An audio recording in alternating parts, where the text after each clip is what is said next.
What's up, guys? All right, today we have a 6.0 Powerstroke Diesel.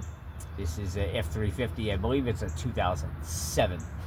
We're going to change out the map sensor, the boost sensor, because I have a 0 reading inside the truck.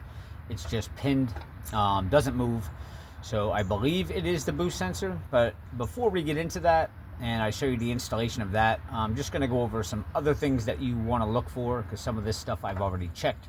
But if you have this particular code, these are some of the things you can look for that might solve your problem. All right, and I'll try to do it as quickly as possible. I'm sorry if I'm speaking fast, but usually when people are watching these videos, they just want to get into shit and get going. All right, so let's get into it. So this is the 6.0, and coming over here to the passenger side, behind your alternator back here, you're going to see this little plate with 3 10mm bolts on it. Underneath of that is where your sensor is. Don't know if I can get the camera under there, but that's what we will be replacing today because of the underboost code. Now, other things that it could be, you want to check all of your lines and make sure none of these are cracked or leaking. Make sure they're all tight. Okay, check the bottom. The top is where it seems to get the most pressure. I've already checked that. You want to make sure that that top is secure, no leaks, it's not loose. That is the one that gets the most pressure. It's near most of the heat, and it's the smallest line. Coming around the engine to the driver's side here where the air filter is. Now, I just had this out to replace the air filter. It was dirty, but if you have a dirty air filter and it's restricting airflow, that could be your problem. So definitely check your air filter, make sure there's no airflow restriction there. Another thing it could be, which I'm sorry I don't have an example to show you, but inside of the turbo, if you were to remove this, there's actually 2 ports in there. One is the fan that goes into the turbo. The other is what's called a wastegate. Now, this particular engine does not have a wastegate, but if yours does, there's a wastegate in there that actually opens and closes. Kind of like the plunger on the toilet, if you ever open the back of your toilet. And what that does is it opens and allows the exhaust gases to go through and out the exhaust. The way that wastegate is controlled is on the side of your turbo, you would see what's called an actuator, which is basically a round cylinder with a long rod that just pushes that wastegate open and closed. A lot of times the actuator will go bad, so you definitely want to check and make sure that that's working properly. Now we're going to go over the center of the motor. Back here next to the alternator, you're going to see the EGR valve. That EGR valve I've replaced, but if the EGR valve goes bad, that could also be throwing your underboost code. Now, I would certainly recommend, I don't have a video on this, on taking this out and cleaning out all the soot inside of there and cleaning off the EGR valve, if not replacing it itself. But basically, I think these are 8mm, I forget. You would unloosen those 2, kind of turn this to the side, and then you got to get a screwdriver and kind of pry it up slowly on each side, and that will lift out of there. Now, going up over your air filter, you have this line that goes to the turbo. In between that, you have a mass airflow sensor. You definitely want to check all your wires going into there. Make sure there's nothing that's broken. Make sure your plug is secure, it's tight on there. You can also take this off, pull this plug off, make sure there's no corrosion or anything in there to clean that up, and or just replace the sensor in general. Back to what today's video originally is about, is replacing this map sensor here, which is your air boost sensor. So once I get this off, I'll show you what it looks like. I'll give you the part number, but there is also a hose that comes from this. There's a nipple that this hose slides on. This is very common for these to break, and a lot of times you'll find that this isn't even attached, it's just snapped off. In my case, mine is still on there, but when you trace this hose down to the air intake manifold, you can see it's connected there into the manifold. But this hose feels really loose on there. So I'm gonna guess that nipple that this hose is on is broken, and therefore that's why my turbo gauge is not reading any pressure.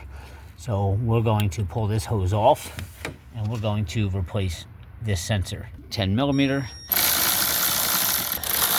And just slide it up, and You can see it right there. Red tab on the bottom, you got to slide down. You want that in the down position. Then, you might need two hands to do this. You want to push in, shake it back and forth. There we go. Kind of inspect all your wires. Make sure no wires are broken or came out. All right, now we're gonna need a pair of pliers. Get this little clamp off of here and pull that hose off. All right, I used my pliers here just to get this little clamp off of there. Pulled it off the hose, so now our sensor's out. We're going to have a screw here and a screw here. It's pretty much holding that on, so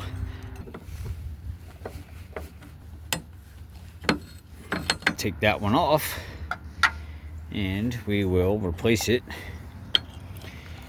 with our new one. All right, so I bolted my sensor back up and I slid my clip back on, slid my hose on. Now I'm going to pull this hose off of the manifold down there. It doesn't feel like there's any clamp on there. And I kind of want to just pull it up. But I'm afraid of breaking that nipple if I just yank on it, but we're gonna have to. There we go. And there's the nipple. Nope. It's not broken. So I think what we're gonna do, I'm actually gonna get a socket on here. I believe this is a 1/2 inch. I want to take this out and make sure that this is not clogged up, preventing any air coming through here to read the pressure. I was wrong. It's actually a 9/16. A little hard to see from this angle. So let's get that on there. Definitely gonna need a long extension to get past all this stuff up here. And there goes my light. I'll take that out of there. We got that out. Now you should be able to see light through these. Let's see. Yeah, I can see through there. Doesn't appear to be clogged up at all. But I'm gonna clean it out anyways. All right, I got that cleaned out, and I did put another clamp back on the hose here, so we're gonna push this back on. And then get my pliers, slide my clamp back down there. That's pretty much how you install all of that. We're gonna see if that actually made a difference at all. Let's see.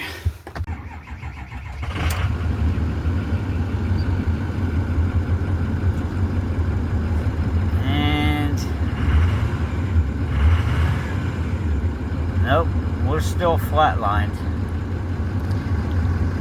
Well, in some cases that would be the problem. Apparently in my case it's not. But don't get discouraged, because that is one of the main problems. That hose there, sometimes they break off of the nipples, and that map sensor, I thought for sure that was going to fix it. I am going to take that EGR valve out though. There was another guy that had replaced that, and I just don't know if he had cleaned inside of there properly, so I'll probably do a tutorial on replacing the EGR valve next. This truck does have a really bad leak coming from underneath of it. That could be the main problem. It could be a bad manifold leak or something where we're losing some pressure. So I don't even know if the EGR valve is going to fix it, but all of those things that I went over with you, you might get lucky, because they do fix the underboost code sometimes. So just because it didn't work in my case, it may work in your case. Those are things you want to try. So I will do a separate video on the EGR valve, how to take it out and how to clean it. We'll do that next. All right, guys, please hit subscribe below. Give me a thumbs up. I'll see you next time.